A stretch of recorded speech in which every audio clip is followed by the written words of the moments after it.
الرحمن الرحیم۔ دوستو، آج بات کرتے ہیں طارق جمیل کے بارے میں، جو اکثر اوقات جنت اور بالخصوص حوروں کا مذاق اڑاتا ہے اور ایسے انداز میں بیان کرتا ہے کہ جیسے کوئی مزاحیہ لطیفہ سنا رہا ہو۔ ابھی آپ ویڈیو دیکھیں، اس کے بارے میں پھر بات کرتے ہیں۔ میں حور کو بیان کرتا ہوں جو ابن القیم نے لکھا ہے، لیکن جو میں نے دیکھی ہے وہ میں بیان نہیں کر سکتا۔ میں اس کو اب بھی دیکھ رہا ہوں۔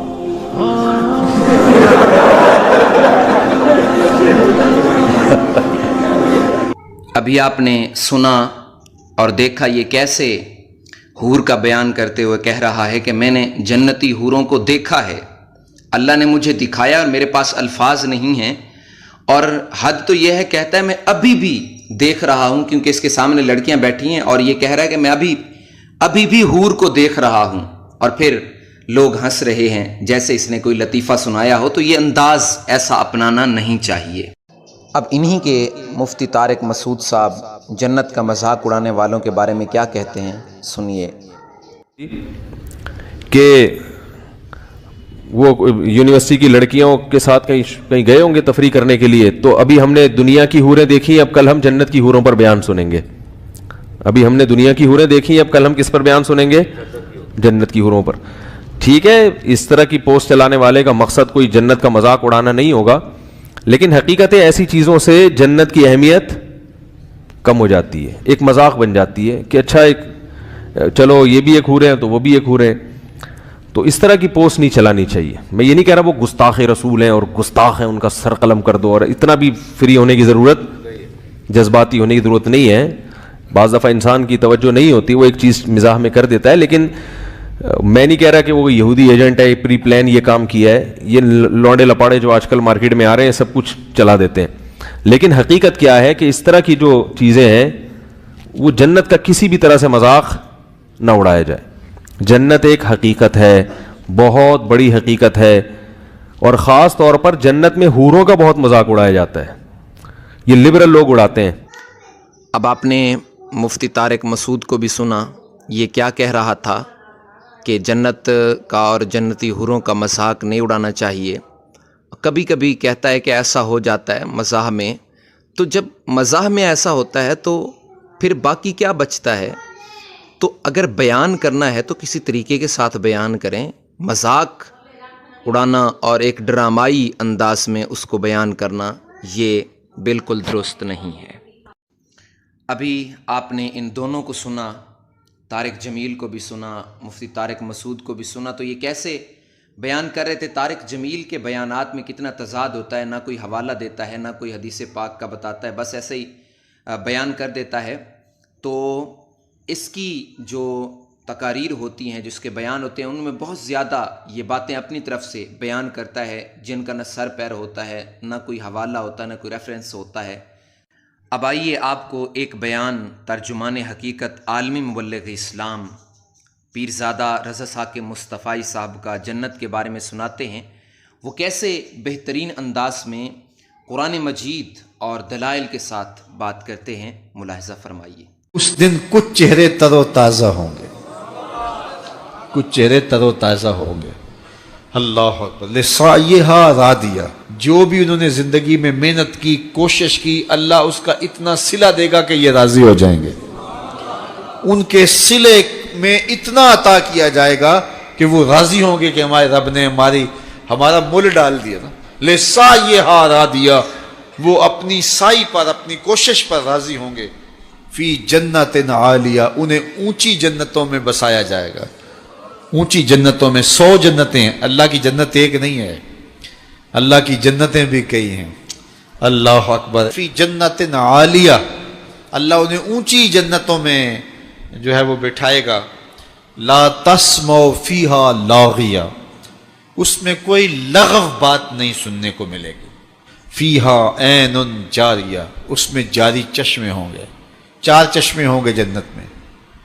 یہ آج کل چشموں کے کنارے یا دریاؤں اور نہروں کے کنارے آبادیاں بن رہی ہیں نا، کہ مختلف نہروں کے کنارے کا ویو ہوتا ہے تو بندہ خوش ہوتا ہے کہ چلتی نہر کا منظر ہے. یہ گدلا میلا کو چیلا پانی، پھر بھی انسان چلتے ہوئے پانی سے لطف لیتا ہے.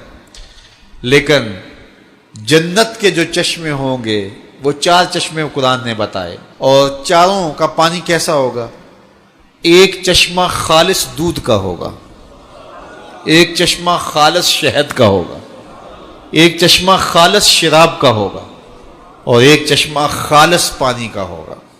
یہ 4 چشموں کی نہریں ہوں گی جنت میں، جو پوری جنت میں جو ہے وہ گھوم رہی ہوں گی. اور ان چاروں چشموں کے کنارے پھر جنتی آباد ہوں گے.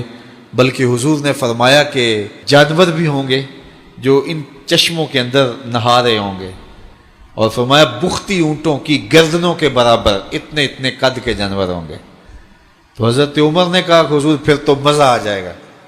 دودھ کی نہر میں بختی اونٹ کی گردن کے برابر جانور کلکاریاں مارتے ہوں گے تو ان کو دیکھنے کا پھر سرور تو اپنا ہی ہوگا نا. تو کہا حضور پھر تو مزہ آ جائے گا. کہا عمر صرف دیکھنے کا مزہ نہیں، وہ کھانے کے لیے بھی ملیں گے. وہ بھن کے کباب بن کے تمہارے سامنے بھی ہوں گے، پھر بھی مزہ آئے گا. تو کیا لطف ہوگا جنت کا، یہ میرا رب بیان کر رہا ہے. فیہا سرر مرفوعہ، اس میں بچھے ہوئے بستر ہوں گے، لگے ہوئے پلنگ ہوں گے، اونچے پلنگ، مرفوعہ رفت والے، واکواب موضوعہ، اور رکھے ہوئے کوب، رکھے ہوئے گھڑے اور رکھے ہوئے سلیقے سے سجائے ہوئے برتن ہوں گے. ونمارق مصفوفہ، اور بچھے ہوئے قالین ہوں گے. وزرابی مبسوسہ، اور پھیلی ہوئی چاندنیاں ہوں گی. چاندنیاں پھیلی ہوئی ہوں گی، قالین بچھے ہوئے ہوں گے، اور کوزے رکھے ہوئے ہوں گے، اونچے پلنگ لگے ہوئے ہوں گے. فیہا عین جاریہ، اور یہ چشموں کے کنارے منظر ہوں گے. جنت کا ماحول ہوگا، کوئی لغو بات سننے کو ملے گی نہیں، کوئی ہڑبونگ، کوئی ہلا گلا، کوئی ایسی بات ہوگی نہیں. اور جنت کا منظر ہوگا. سب سے بڑی دولت جنت میں یہ ہوگی کہ اللہ جنتیوں کو اپنا دیدار نصیب فرمائے گا. اچھا، ایک روایت میں آتا ہے اللہ جنتیوں کو بلائے گا اور بلائے گا آرادی تم جنتیوں، کیا تم راضی ہو گئے ہو؟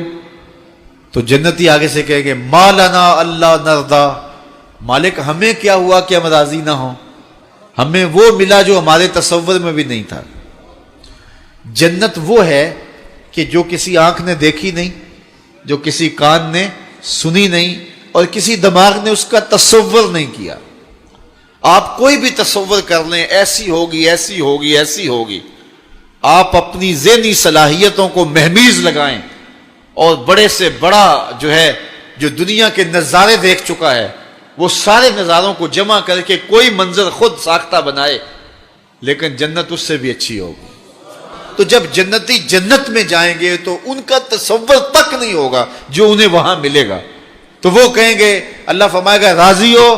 تو وہ کہیں گے ما لنا اللہ نردا، ہمیں کیا ہوا کہ ہم راضی نہ ہوں. دوسرے لفظوں میں یوں کہہ لیں، وہ کہیں گے اسی تے مالک گوڈے گوڈے راضی ہیں. اللہ فرمائے گا میں تمہاری جھولی میں ایک اور شے ڈالنے لگا ہوں، تم بالکل راضی ہو جاؤ گے.